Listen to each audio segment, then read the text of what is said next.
Ukraine. The country's national power supplier says it has repaired most of the electric grid after Russian strikes last week caused widespread blackouts. Our next guest arrived in Kyiv overnight to assess the toll of the war firsthand. Retired NASA astronaut and a regular guest on this program, Scott Kelly, joins us now from the Ukrainian capital. Scott, great to see you.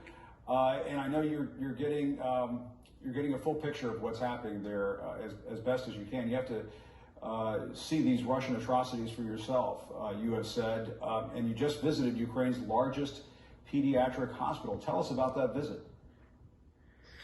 Yeah, Jim. So it was, on one hand, it was really sad to see the horrific injuries that these children have as a result of Russian airstrikes. But, somewhat, it was also heartwarming to see their resilience and, like the resilience I think that all the Ukrainian people are demonstrating in this, horrific war.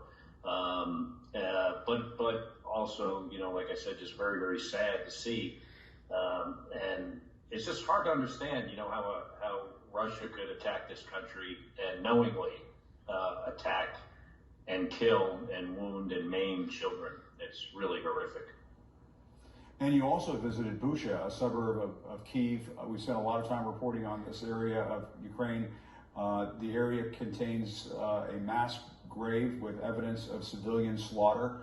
Hundreds of civilians were murdered there by the Russians.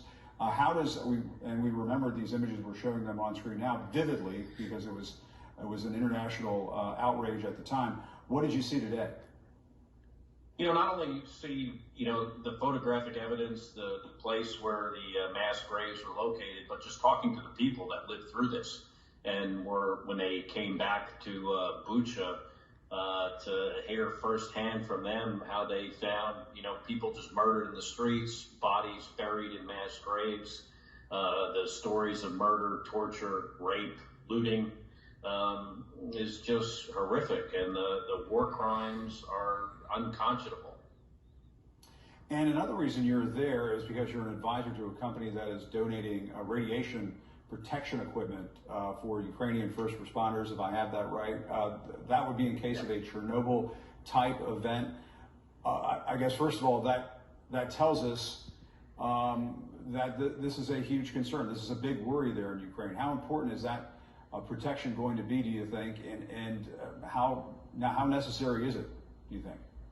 Yeah, so the company is called StemRad, and they are a company that actually has hardware on Orion right now that is designed to protect the future astronauts that will fly around the moon. But they also make a radiation protective vest that would protect the first responders in the event of a nuclear accident, or, I hate to say even a nuclear attack.